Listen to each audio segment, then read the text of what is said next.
think we're in a recession. I think because of that, the Fed will reverse. When they reverse, we're going to have a face melter of a rally.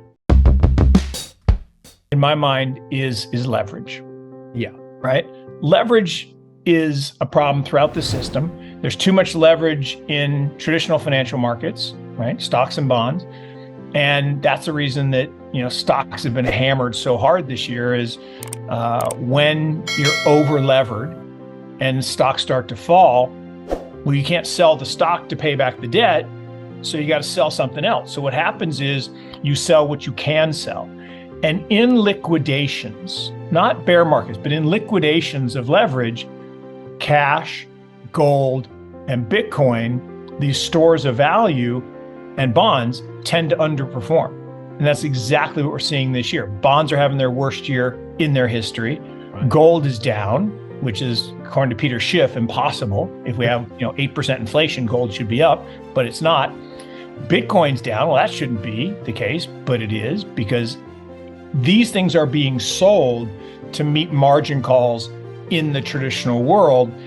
And that is an environment that in 2020 happened really quickly. Remember, we flash crashed down to, 3,800, and then bam, we were back to 10,000 within a few weeks.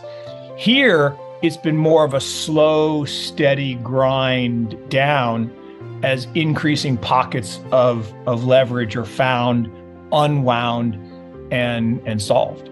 I'm bad at short-term predictions in the sense that there's just too many variables. And in a highly levered world, it's fraught with peril.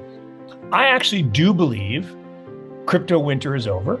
I believe we're in crypto spring. I believe we have seen the bottom. That wick down to 17.8 or whatever it was, I think was the bottom. That doesn't mean we can't retest it. It doesn't even mean we couldn't go a little bit lower than that. But I really do think that the cathartic unwind of the leverage in Bitcoin happened. And I do think we're having a little follow through here with a buy the rumor, sell the news about the merge. I think there were a lot of people that thought, when the merge happened, suddenly everybody was just gonna buy Ethereum. The merge happened, and we didn't see electricity usage collapse because the ETH miners just turned on a different algorithm because they need to make money because they have these locked in electricity contracts. Now we have arguably a less decentralized, and they'll we have arguments back and forth.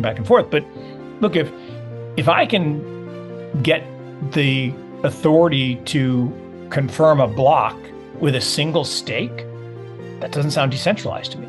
Even if I am a good person, if I was given the opportunity to fudge, would I do it? I hope I wouldn't, but I don't know, if the stakes were big enough, maybe even good people will do bad things. So I think we're in a recession. I think because of that, the Fed will reverse. When they reverse, we're going to have a face melter of a rally. I mean, a face melter, because the shorts are going to get scorched. Yep. And the amount of shorts in crypto is massive. In November, when the SEC decided not to approve a spot ETF and approved a futures ETF, there was method in their madness. That was not a random decision, right?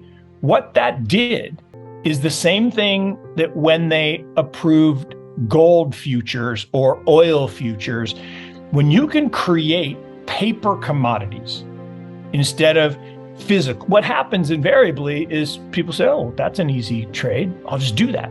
And they create too many paper commodities and the price falls. And so look at gold prices have been spoofed for years because of this. Oil prices have their boom and bust cycle because of it. We got to $140 and we went to $26. Then we went to $120. Now we're back to $80. Speculators are just the opposite of hedgers. Right? They're a necessary part of markets, but they can also manipulate markets if they have more capital than the hedgers. And in this case, the banks clearly have more capital than the providers. And so I believe there's there's downward pressure. When I say a face melter, I mean, we could go from 1920 back to 25 in a hurry, right? It's a 25% move, but it would happen fast.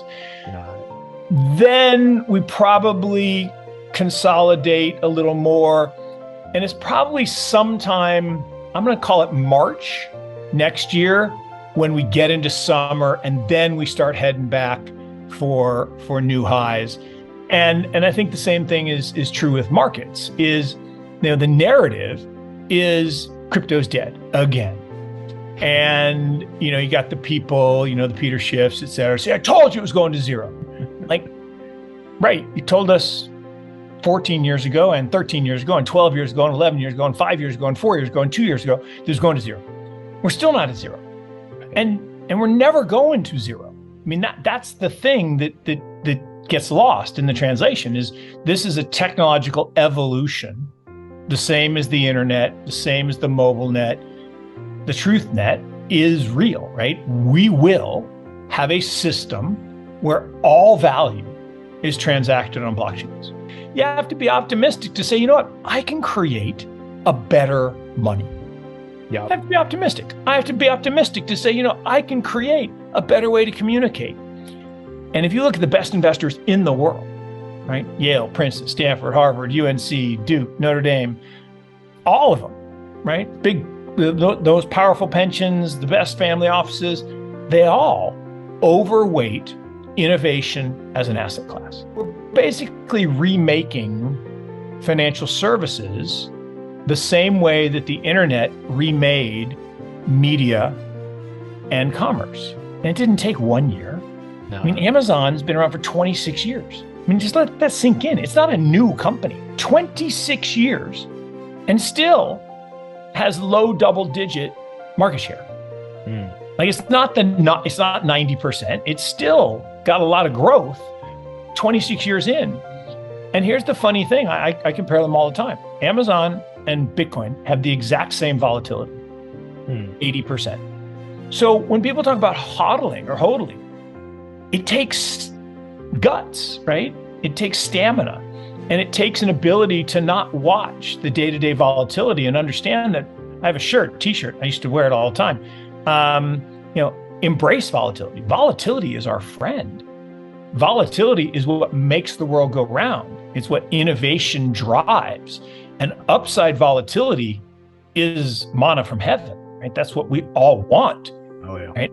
I can put a portfolio together with zero volatility, and I will lose everything I ever worked for, because I could put it all in cash and treasuries, and then inflation will ravage my wealth, and I'll have nothing left. And that's what Bitcoin solves, because one Bitcoin equals one Bitcoin. Yeah. Forever and always. But Bitcoin isn't priced in Bitcoin. It's priced in currencies. So in dollars, it goes like this. In bolivars, it only goes up. In rupee, not rupee, in pesos, Argentinian pesos, it only goes up. In Turkish lira, it only goes up. Why? Because those dictators have turned their currencies into toilet paper, literally, down 99.99%. And so if you opted out, not with all of your wealth, with a portion of your wealth, you survive. And the same thing happens today in the US.